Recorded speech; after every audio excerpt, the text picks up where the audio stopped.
Welcome back to the class on international business communication.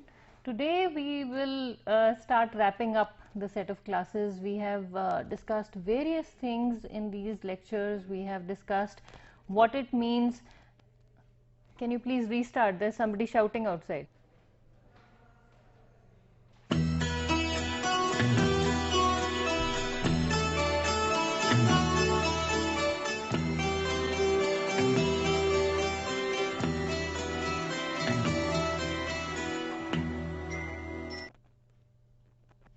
Welcome back to the class on international business communication.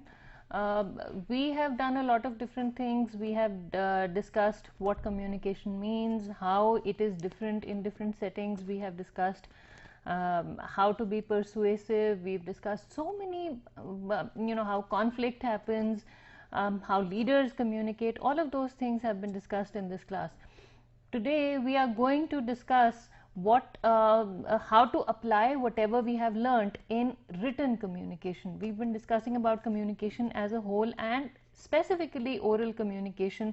We've discussed non-verbal communication also, but today we will focus exclusively on written communication. And before we begin, I must tell you that I have consciously tried to avoid the prescriptive approach. No teacher, no mentor, nobody can give you formulae for the entire gamut of experiences you will come across in your entire lives as professionals or even otherwise. And what typically we tend to do, we meaning even I have done this in our courses, is to give students tips, 15 steps to effective negotiation, or 10 steps to effective presentations, or this or that. Through this course I'm doing something slightly different, and this is what I've been trying out in my classes also. On occasion I have to give tips, but I would like you to take whatever you learn from these classes and come up with your own prescriptions yourselves. I'm giving you the reasons for how things happen. I'm giving you the reasons for why things happen the way they do.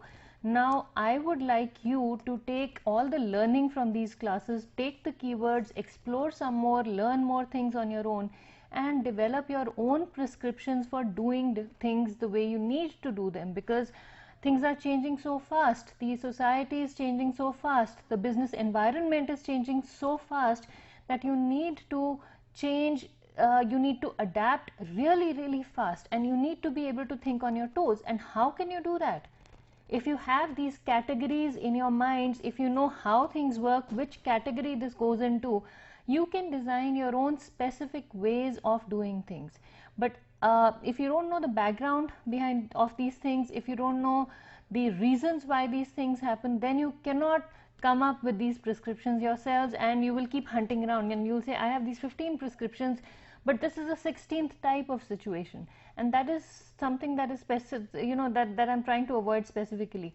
That is why I teach a whole course on written communication in IIT Kharagpur. It's a semester-long course, and that is what made designing this lecture very difficult.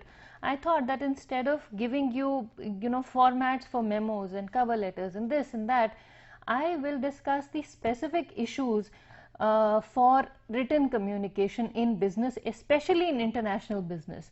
And getting all that together and coming up and summing up a 30-hour course into 1 hour class was the most difficult task, but we'll see. But everything I'm saying here is only suggestive, and none of whatever I say here is exhaustive. There are always going to be things that you can add on to whatever I'm telling you. Just take these as leads and go from there. Now we will not really have any time for revisions today, but what I would like you to do is just listen to what I'm saying, and I have a couple of exercises that are woven into the fabric of the course, and when you come across those exercises, see if you can do them. You can pause the video and do those exercises as and when they come up. And that is how this class is different from the rest of the classes. Okay, so let's move on to written communication. Why writing? What is the purpose of writing? Why do you need to write? You need to write because and again, you know, I've put in this question right at the end also, but at this time I would really like you to have a discussion on how written communication is different from oral communication, and what does verbal communication mean. We had talked about this right in the beginning. Verbal communication has something to do with words. It is communication through words that are symbols for things that we for concepts that we learn from our environment. And so written communication technically is verbal, it is not oral. Oral communication involves the use of our vocal cords, but written communication is verbal. Technically it uses words, it uses these signs. And why do we need to write in international business? The reasons are, it leaves a record. There is a record, you can go back to it, you can refer to it, it has the archival value attached to it. You can put in as much detail as possible, you can add whatever you want, you can include a lot of information that people can take their own time to read, so it is not time sensitive. It serves as documentation or proof. Again, legally it can be used as documentation, as proof, as evidence, and you have proof that something had been said and the manner in which it had been said and promised, and so on and so forth. It is an aid to memory because you have a record. There is, you know, it aids your memory, you can always go back to it. It reminds you of whatever happened and how things happened, and you can go back to it, you revisit it, as opposed to oral communication where once things are said, of course what we are doing here is a record of oral communication. You are listening to me speak, and I've tried to put as much information as possible on the slides, and there will be a web course supporting this also. But even then, the mannerisms I use, the tones I use cannot be replicated. They can be recorded, of course, through audiovisual media, but then, you know, that serves as an aid to memory. Writing helps you reconstruct past events, again because of the detail, because of the context. It sort of, you know, stimulates certain memory traces in your mind, and it helps you reconstruct, it helps you revisit past events. It helps in the establishment of knowledge, notice, or intent of the organization or individual at a relevant time. If you know when the document was created, you read the document, you read the supporting detail, and it helps you construct the context at that time. It helps you revisit the context. That is not possible even through oral communication, even through a video recording of the oral communication. So writing with all the detail and all the words, and you know, you make notes over there, and so everything, you know, provided depending on how much detail you put into your written document, you can more or less remember what was said and in which context were the things discussed and shared with whoever they were shared with. So that is these are again not an exhaustive list. These are some of the reasons why writing is important in business. Okay, some limitations. There is no opportunity for feedback. There is no opportunity for feedback. You cannot structure the next bit of your message based on how the receiver of the message responds. So you have to construct the whole message in one shot and send it across. And you have to, there's no opportunity, when there's no feedback, there's no opportunity for revisions or explanations. I mean, whatever you say goes as one package, and you can only hope that it will be interpreted in the right context. And there is no opportunity for supplemental non-verbal communication. You cannot, like, you know, I'm saying something, now I say there is no opportunity for supplemental non-verbal communication. I could write it down, but when I say it, I move my hands and I say non-verbal communication. I'm emphasizing on certain points. So you can't really add all of these things. Now, one bridge between all of these is the smileys we use these days in digital communication. We will talk about technology and business communication in the following lecture. But today all I'm trying to tell you is that even then the human emotions that go along with any message that is transmitted orally are not possible in messages that are transmitted in the written form. And these are some of the limitations of written messages. Again, add to the list. I leave it to you. You can expand the list as much as possible. Okay. Communication styles, we had discussed this at some point. We talked about the flowery or oratorical style, where you use lots of adjectives, and this is appropriate for festive occasions, celebrations and honorary ceremonies. You have the plain and straightforward style, which is earnest and artless, used by competent business and professional people, clear cut. So, you know, if, for example, I'll give you an example of these two things. Now, if somebody is entering this room, for example, this is a studio, and let's assume that, and there are chairs in front, and let's assume that somebody, maybe the director of the institute is entering, and there's a group of students sitting there. So, if I were to use the flowery or oratorical style, I would say, our eminent director is entering the classroom, please stand up and welcome him. And you know, I add these very appropriate adjectives to whatever I'm saying. When I say plain, straightforward, he's still outside, and I just walk in and say, the director is about to come. Please be seated, please switch off your cell phones. And so, you know, once he enters, then the style with which I say things changes. The same thing happens in written communication. We use lots of adjectives to magnify the situation in the flowery or oratorical style. This is the kind of style that is used in novels to describe events and situations and people and emotions and all of that good stuff. When we come to plain and straightforward, this is the thing that you need to learn. People in business do not have time to read long documents. So it's plain and straightforward and to the point, short, crisp sentences with words that don't need to be looked up in dictionaries.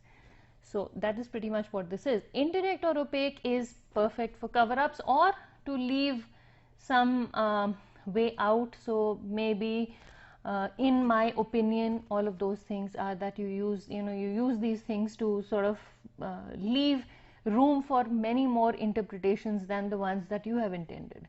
And it's perfect for cover-ups or where you're not sure, it just sort of helps you with a way out. Personalizing or humanizing, used to stir up readers and arouse interest in action. Again, when you become, you use emotional words, you appeal to the human emotions of people who are reading. You sort of add these words to add volume to whatever you are saying. Stilted or redundant, overly formal, pompous, wordy, they have a numbing or draining effect. Again, I'll share a secret with you. I know now it's going to be up on YouTube, but it's okay. This is the style we use in classes when we really want the students to pay attention, and I'll give you these big words that I understand that I'm sure you don't. And so I'll throw these big, massive words at you, and that will just numb your senses, and hopefully some of you will be impressed, and you'll say, my God, she knows so much. And or if I want you to pay attention, I'll give you these big words and you're left wondering as to what they mean. And so you take time off your distractions and you start focusing on what I'm telling you. And then I just say, okay, I'm going to maybe ask you for definitions of these words in the examination, and suddenly everybody is, you know, tuned to what the teacher is saying.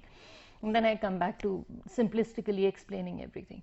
So this is something that you do. You use big words for to drain or to sort of get the other person to listen to you, to pay attention to you, and to sort of think that you know too much. Winding or voluminous style is what I like to call the jalebi style. Now, jalebi I was just told that this is going to be broadcast to parts other than India also. So I'll tell you, jalebi is a sweetmeat, an Indian sweetmeat. It's very delicious. It's just round shaped, and you can just look up in do a web search on jalebi, and it's delicious. If you can go to an Indian store and have it, nothing like it. But it's this kind of style that where we sort of beat about the bush to encourage more ideas, more discussion of more aspects of a situation. And all these styles can be used in business. in some situations one style would be appropriate, in other situations another style would be appropriate. But it's excellent, this winding or voluminous style is excellent for idea generation. And again, this is what we sometimes get in examination papers when students come to the examination unprepared and they keep writing pages and pages and pages, and we as examiners are supposed to sort of go through 5 pages of writing and find out what the student is trying to say to award them, say, maybe 5 marks out of 10. And this is pretty much what happens. But this is something that can be used very positively for generation of ideas. I'll give you an exercise now. Please pause the slides and pause the video and do this exercise, and then I'll tell you how it relates to your work. Okay. Try writing a paragraph about each of the following situations. So the first one would be a speech at your best friend's wedding. The second would be a request to the accounts office seeking clarification regarding your scholarship disbursement. The third one would be defending yourself when you have been caught doing something wrong. The fourth paragraph would be consoling a friend who has recently lost a loved one. Fifth would be negative feedback to a subordinate who is older than you and insists on treating you like a child at work, and you go to the subordinate and the subordinate says, you can't tell me how to do my job. Are you trying to tell me how to do my job? I've been working here since your father studied in this university, or since your father worked in this office. So are you trying to teach me how to manage these things? Who do you think you are? You're still a kid. If you have to give negative feedback to such a subordinate, what would you write? What would you say? So just draft a paragraph on that, and maybe write a paragraph on the relationship between religion and quantum physics. Random. I don't know very much about either of them. I know very little bit. If there are experts, I'm sure they can come up with something, but my guess is that many people may not really have an idea of how these two are connected. Now, the exercise here is that please write these paragraphs and try and gauge the differences between how you write these paragraphs. If you don't see very much difference in how you write each of these paragraphs, then there is a problem. Then there is a real problem, and you must see a visible difference between the style that you adopt for writing each of these things. And I'll give you a hint. When you write the speech at your best friend's wedding, you'll use a lot of positive adjectives to describe whatever is going on and sort of elate the whole situation. The second one is when you write a request to the accounts office seeking clarification regarding a scholarship disbursement, it has to be a plain, straightforward style where you put the facts down, and all you do is just plain, straightforwardly ask the accounts office what is going on. This is what I did. Please tell me what's going on. Defending yourself when you've been caught doing something wrong. Again, we would prefer, ideally you should be very factual, but what we tend to do is sort of cover up things, and we tend to sort of leave a room way out or give them interpretations that make sense to us, defend our position also, and sort of leave ambiguity. So this would be the opaque style. Consoling a friend, this would be the humanizing style, and you should be able to see visible differences. Negative feedback to a subordinate, here redundant, maybe you quote policies and procedures. Relationship between religion and quantum physics, go wild with imagination. Be as creative as you want, and you should be able to arrive at something. So, try this, and this will give you an idea of what you tend to do when you write any document. Saying things is different, but many of us have a problem when we start writing things. Okay, some factors affecting the effectiveness of written communication in international business. The challenges, some common problems with written communication. The first one is the written communication could be too long or wordy. Can we please pause for a second? Please. I'm sorry, some slides need to be reorganized. Just 2 minutes. Nahin? Okay, once you have discovered your writing style, you have gauged the differences, and you have seen visible differences after a lot of practice, then move on to the next part. Now these differences should be visible to you. These differences should really stand out, and once you can see these differences, that means you have got the hang of how to write differently in different situations. Again, this is the starting point. Writing requires a lot of practice. You keep going back and forth, and you keep revising things, and that's how you learn to write well. And okay, some common problems with written business communication. Again, various types of research have been done. Lots of people have studied this. I looked at one paper. I'm sure this list can be much longer than it is right now. Most people complain that the written communication of business professionals tends to be too long and wordy, especially when they join business organizations. It tends to be very, very wordy. They don't know when to stop. They just keep adding too much detail. It is poorly organized. The portions are not really well juxtaposed with each other. It is confusing. Clarity is missing. Coherence is missing. It is incomplete. Many times there is inaccurate information, or there is not enough information to reach a point where people can actually arrive at the same conclusions that you did from different situations. Or many times it has too much data. One is, it is long and wordy. You just keep going on and on and on, beat about the bush, and just keep repeating the same thing. Or you tend to put in so much data that it becomes so difficult to weed out the sense making data from the nonsense data from the sense making data. And many times it has no clear purpose. The focus is missing, and many times people tend to use trite and overused and archaic expressions, or they tend to just repeat themselves and use these meaningless expressions and phrases. Some specific challenges to written communication in international business.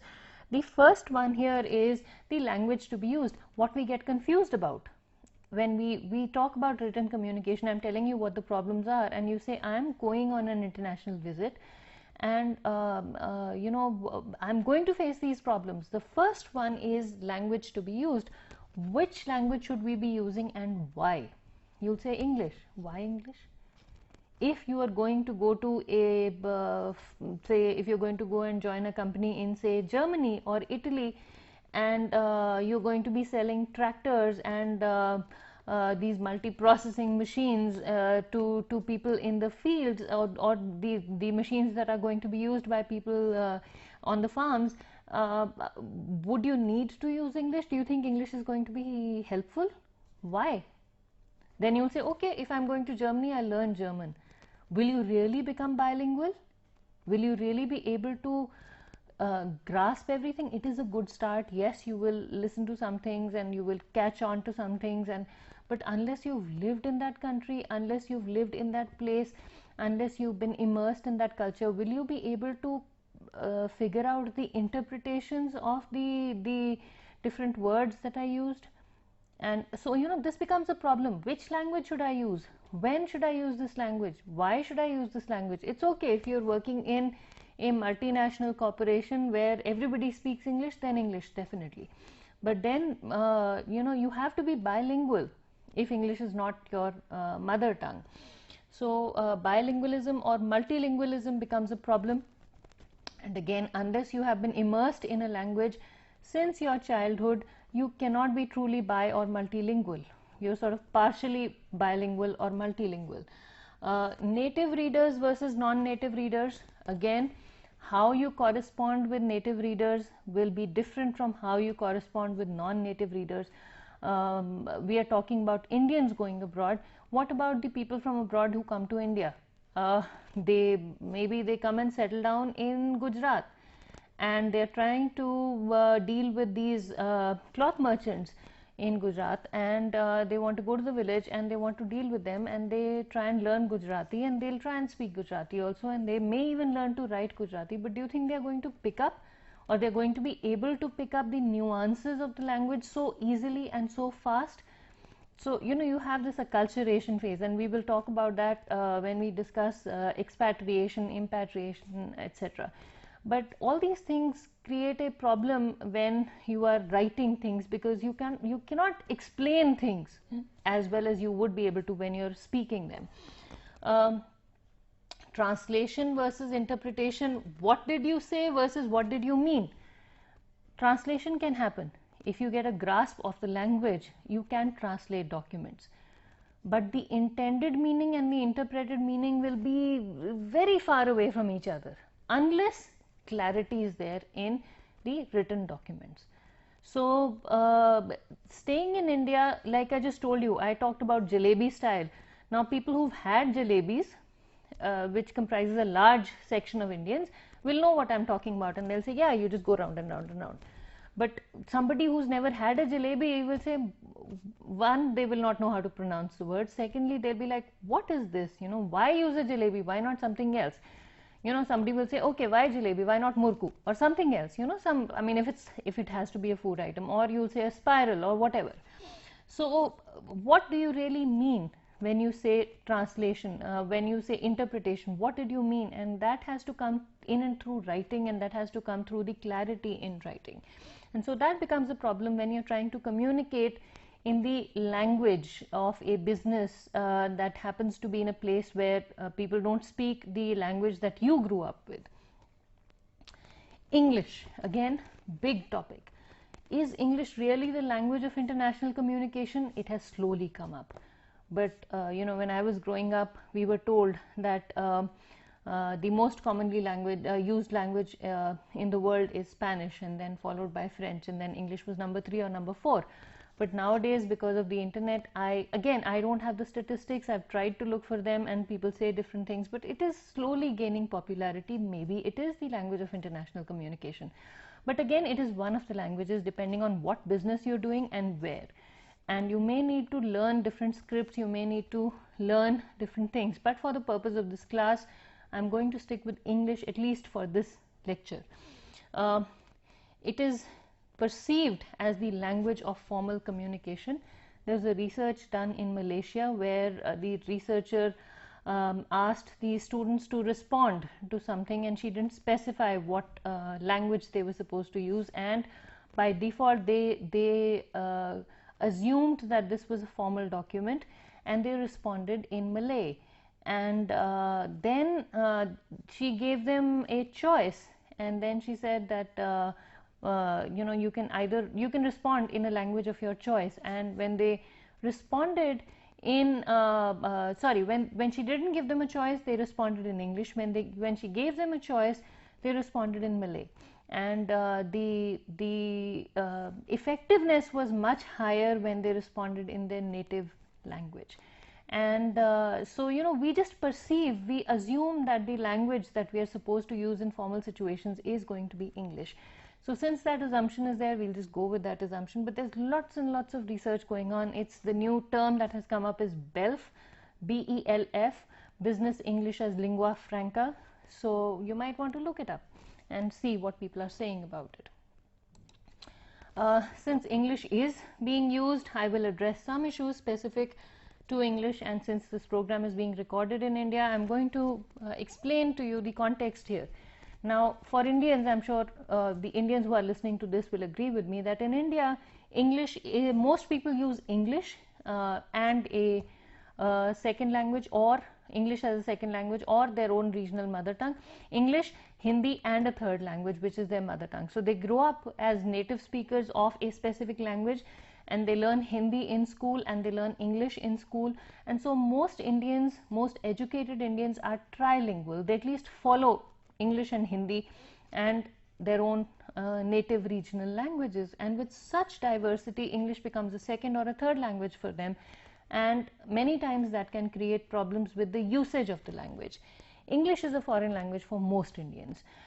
And when I say foreign language, again, I'm not talking about the educated elite, I'm talking about the commoners. It is still a second or a third language, and we need to acknowledge that fact. And there is no shame in admitting one's limitations with this foreign language. When we say foreign language, we shouldn't be ashamed to say that, yes, I'm not comfortable with the grammar, I'm not comfortable with the manner in which things are written. And since the people listening, I'm assuming that the people listening to this series of lectures are planning to compete with the best nationally and internationally. I would encourage you to diagnose your limitations and acknowledge them, and work on resolving them and work towards overcoming them. And I can suggest some resources. Please pause, please read these resources, and these are some of the resources I came across. If you have more, you can keep adding to this list, but I have compiled a small list of resources that can help you become more comfortable with English as a foreign language. Again, not exhaustive, so you can go through these resources. The website addresses are there, and I hope they'll be still working by the time this is put up, and you can access them, and these are good resources that can help you get a stronger grasp on the language. So please become comfortable in whichever language you intend to use for your international business transactions, and I'm not going to give you any formulae. You need to do that yourself. Okay, we'll continue with the specific challenges. In addition to the language being used, the interpretation of a foreign language is another challenge. How do you interpret the foreign language? How do you interpret? And in India, it is also a different regional language. For example, this program is being recorded in Bengal. The people who are recording this program, who are in the back end of this, who are busy recording, who are busy editing, proficient in English and Hindi, they do their best to communicate as clearly as possible with us. Very, very hard-working lot. But they feel much more comfortable conversing in Bengali. Now, if they are teamed up with, say, people from Gujarat and Tamil Nadu and Himachal Pradesh, I'm sure many of them would feel uncomfortable discussing as many things. Not uncomfortable, but somehow limited also. Again, depends on how strongly rooted you are to your native language and how comfortable you feel using other language. So for these people, Hindi is a second language and English is a third language. And they are multilingual, and many of them speak Odia also in addition to Bengali. And so, simple people who are helping us. And so, which language do they use with whom? So the first reaction is, when they see a faculty member, just to make the faculty member comfortable, they start with Bengali, and then you say, okay, I'm sorry, I don't understand Bengali. Immediately they switch to English or Hindi. So they've been adapted to it. But if they move to a different place where people are more comfortable using a different language within India, with writing also, which language would they use, and why, and how would they interpret these subtleties in the different language? When I say foreign language, I'm also talking about the different regional languages that exist in a diverse country like India. So does training help? Maybe with translation.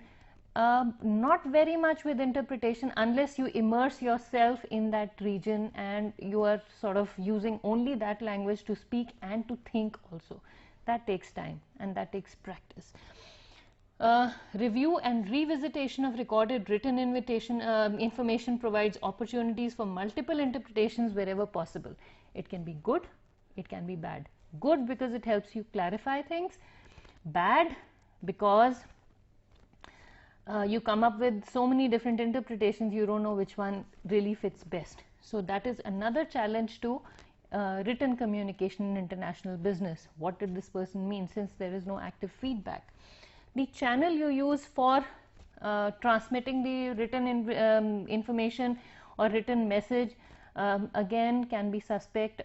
If it's just paper and pencil, it's different. If it's electronic media, how people perceive the media, how they react to the medium, how they use the medium will be different, vary from place to place, country to country, depending on their access to such media.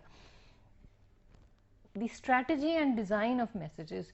Again, how do you design the message? What comes first? What comes next? How do you address people?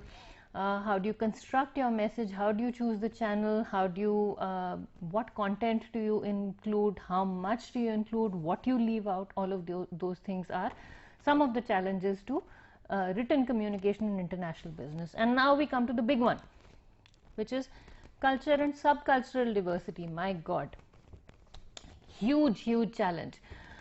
Starts with formatting of documents. Salutation, closing, signatures, date, margins, page numbers.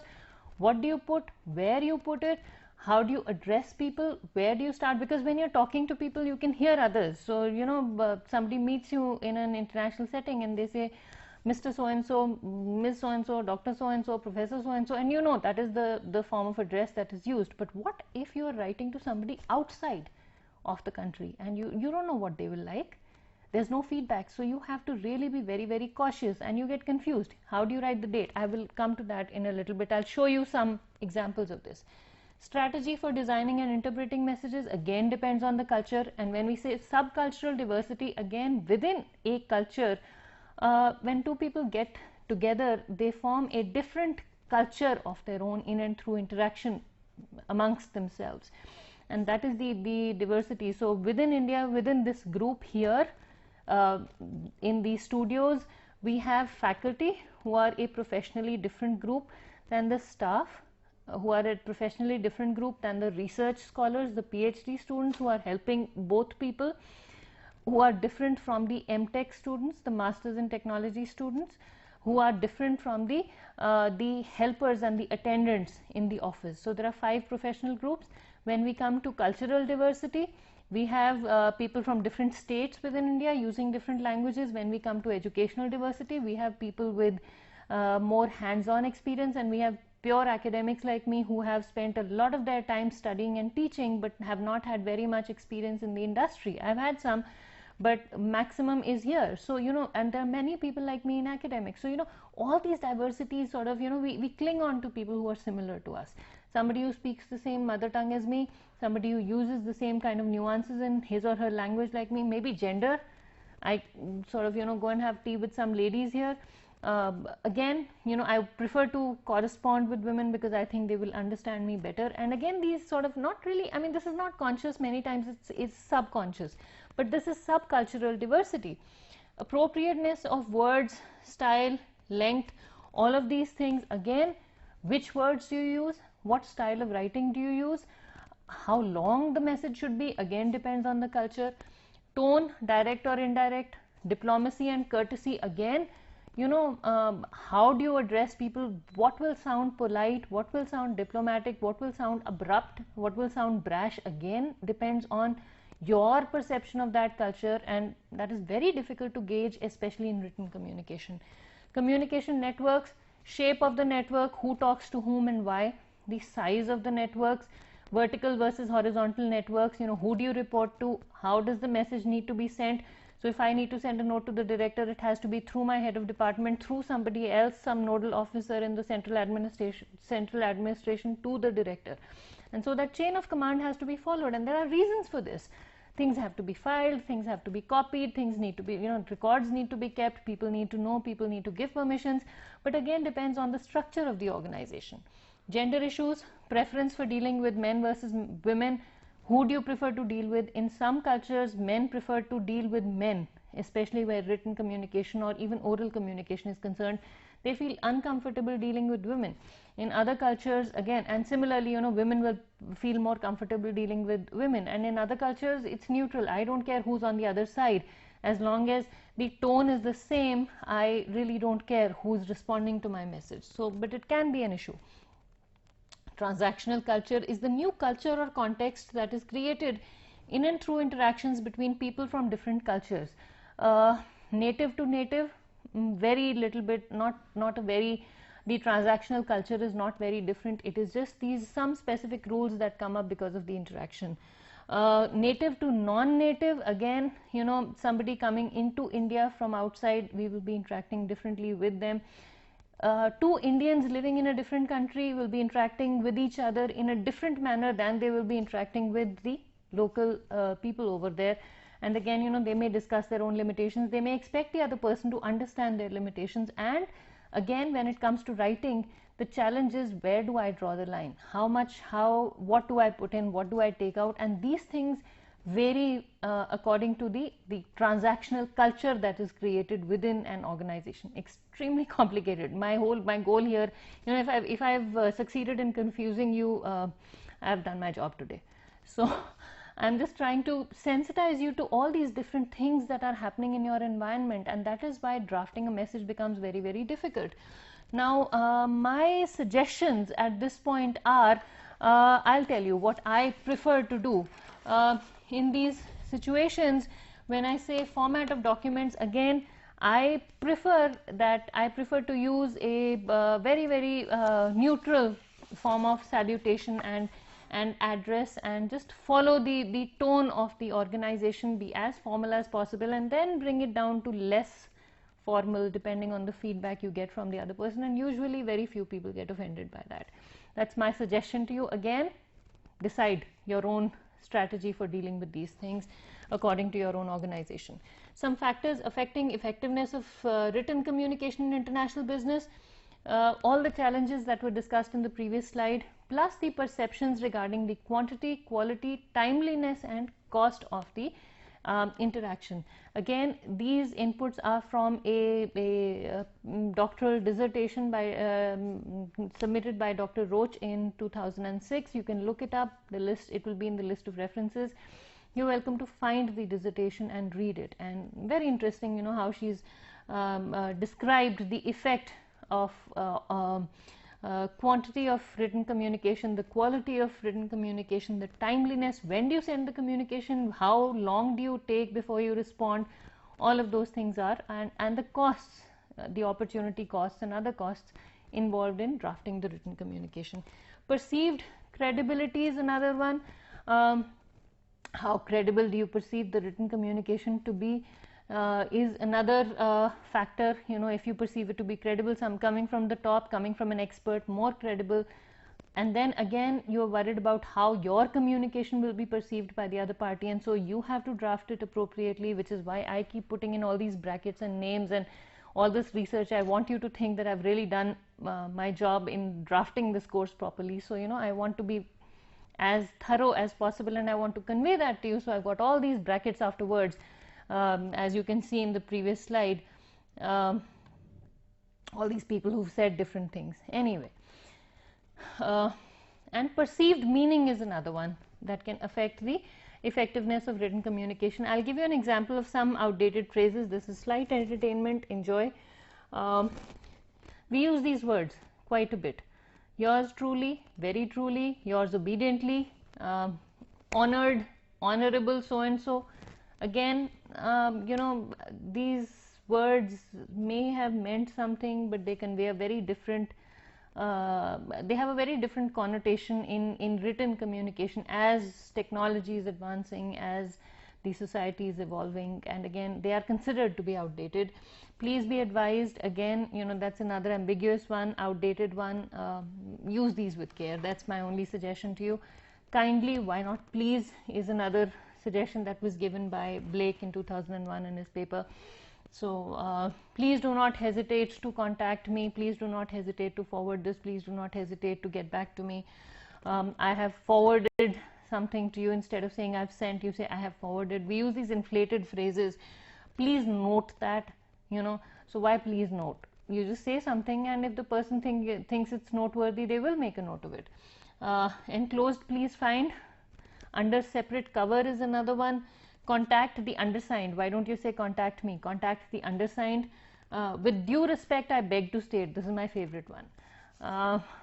Why do I beg? I don't want to beg you. I beg to state. Why? With due respect, yes, I will draft the message in such a way that it comes across as respectful. So, you know, why do I need to reiterate that? But again, we use these expressions in some places. Please revert back. Not please revert back. This is something that I've seen very commonly in formal written communication. Enclosed, herewith, hereto, hereunto, all of those things are not really used very much now. For your kind perusal, again, this is for your reference, works just as well. Please furnish me with details is another one. So we have all of these different expressions that are no longer in use. But again, the perceived meaning can be very different in different situations, so please use these things with care. Common sources of confusion in written communication: dates. Do you write 30th of June 2030? Do you write June 30, 2030? Do you write 06/30/2030 or 30/06/30, etc.? I mean, how do you write the date? Practical confusion. Again, depending on the place that you're in, depending on how they write things, you need to write according to them. I have noticed this, that in the United States specifically, they write the month before the date, and so if that is the method being followed, please follow that. Address and salutations, again, do you write dear or do you not write dear? Mr. Ms. MS is pronounced as Ms. It is pronounced as MIZ but written as MS. Miss or Mrs., again, please don't use Miss or Mrs. unless you're absolutely sure of the person's marital status. And again, please avoid this. MS works just fine, pronounced as Ms. Start with the professional title, doctor, professor, engineer, or the religious and or political title, your holiness, your royal highness, etc., your lordship.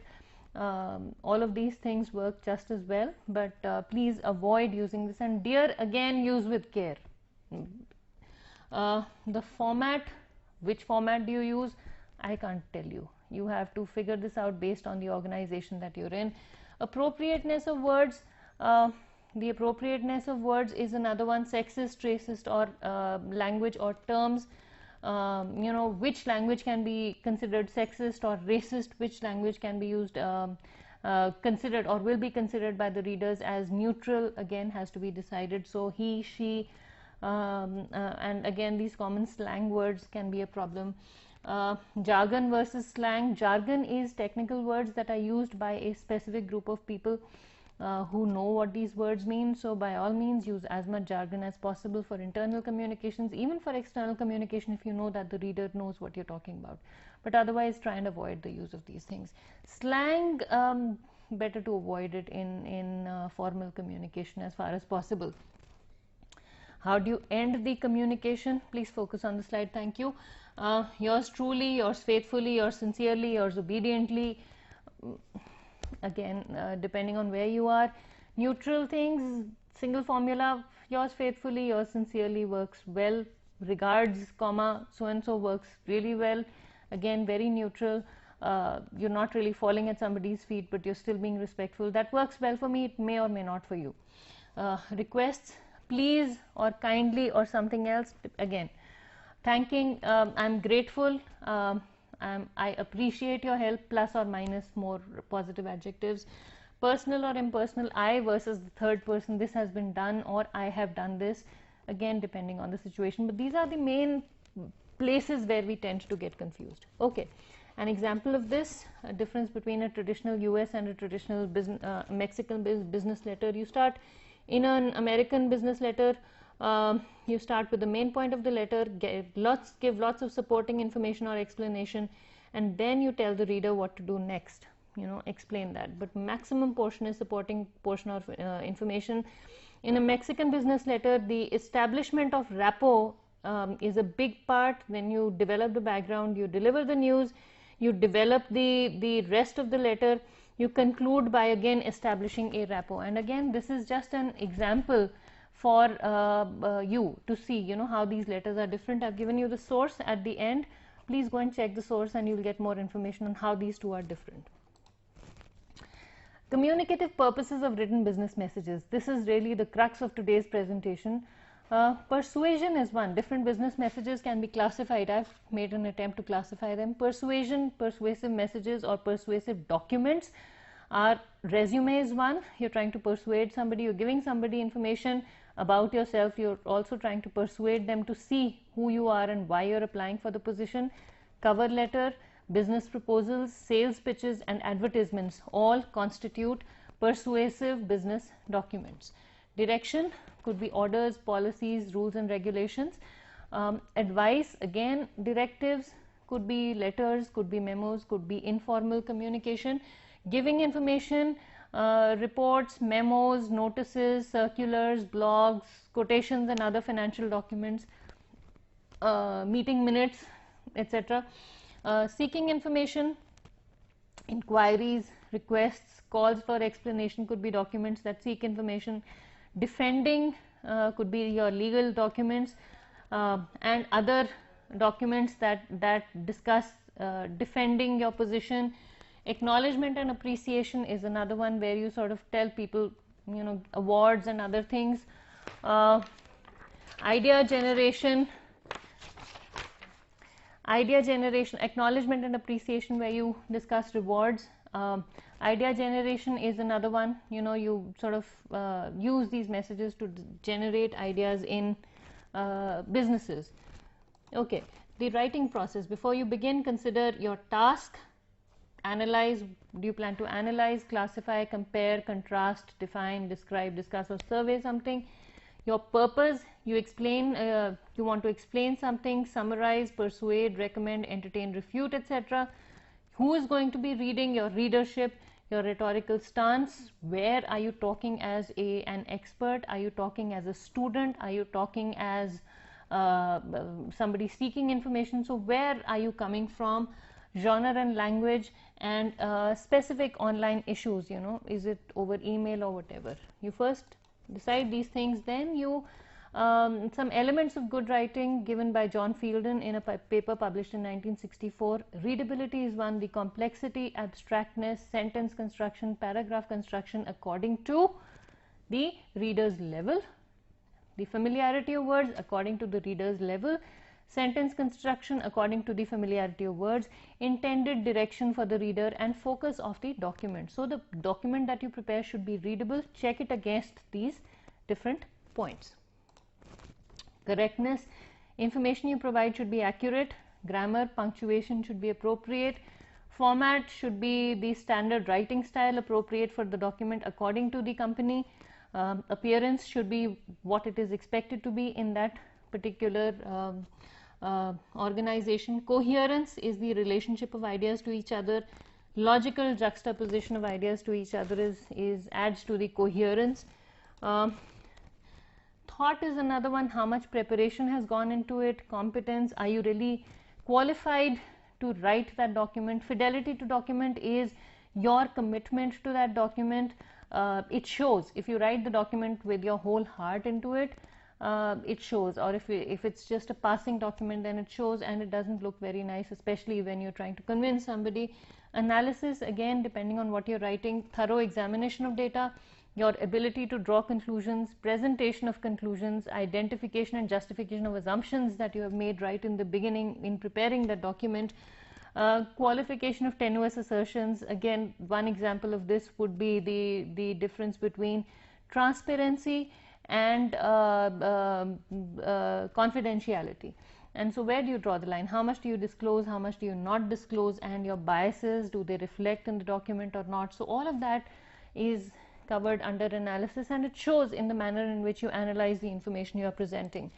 Clarity in writing, tighten wordy sentences, prefer active verbs, balance parallel ideas, add needed words, eliminate confusing shifts from one point of view to the other. Tense should be the same. Again, you know, all this is basic grammar. I'm just sort of giving you a refresher here, but all of these things add to the clarity of the document.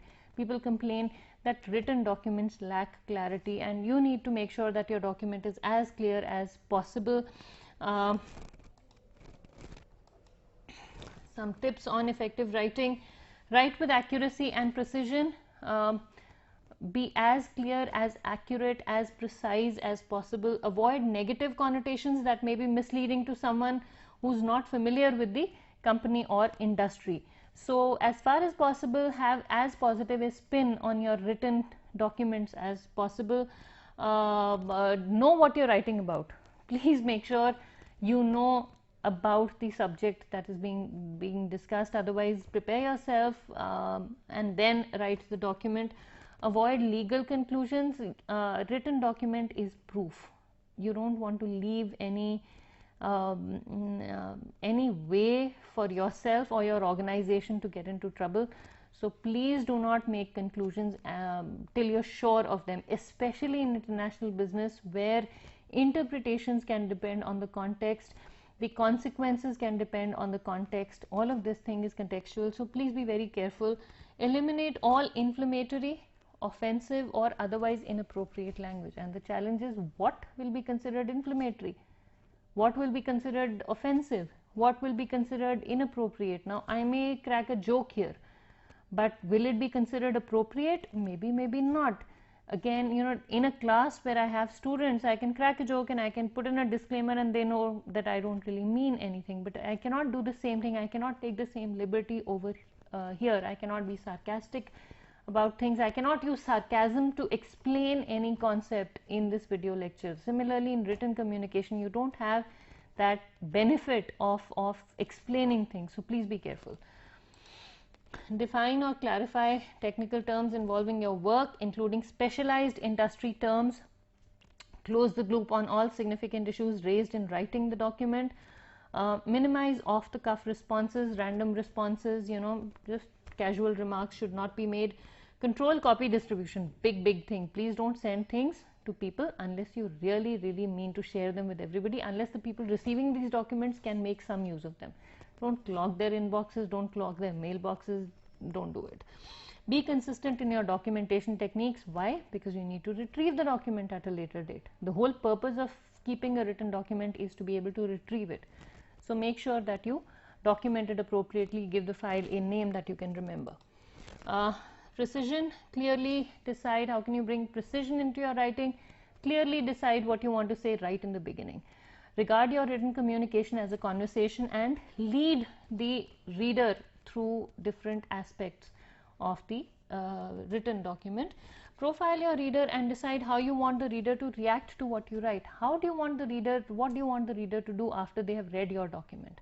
So understand the context of the reader and try and also have it clear in your mind as to what you want them to do after they have received the document and read it.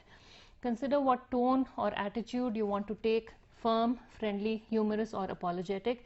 Open emphatically. Again, make sure you get their attention right in the beginning so that they are inclined to reading the document. Use short sentences as far as possible, don't use big words that need to be looked up in a dictionary, especially if you're writing for business. Don't sag in the middle. Add reader incentive by conveying benefits for them. Give them some reason to keep reading your document, and please don't give them long documents till you really need to. Organize your thoughts in chronological order, and again, whatever order, there should be a logical order, maybe chronology, maybe something else. Explain what you want the reader to do and review your communications regularly and adapt to the situation. Some principles of effective business writing according to context. Specifically, organize the content, detail, focus, and reader direction according to the context. Adapt your style of writing to the preferences of the culture to which your readers belong. So please be careful. Please adapt to the style. Please consider all of these specific challenges that we discussed in your writing, and please make sure that you write things accordingly, and don't expect non-native users of the language you use for your documents to understand whatever you are talking about. Explain wherever possible and provide a translation in the reader's native language if and when possible, but as far as possible, keep your communication crisp, to the point, short, use smaller words, and you should be okay. And again, these are just tips. You should take the leads from here and move on. Again, some questions. Please discuss the differences between oral and written business communication. What do you think makes writing effective?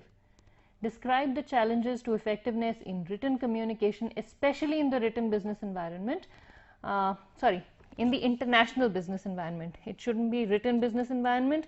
It should be international business environment. I'm sorry about that.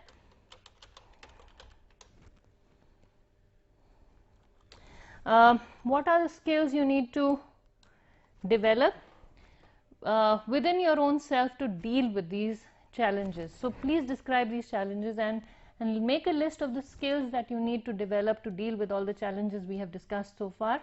And once you've made that list, start plugging in the places that need to be plugged in, and you'll do really well. Thank you.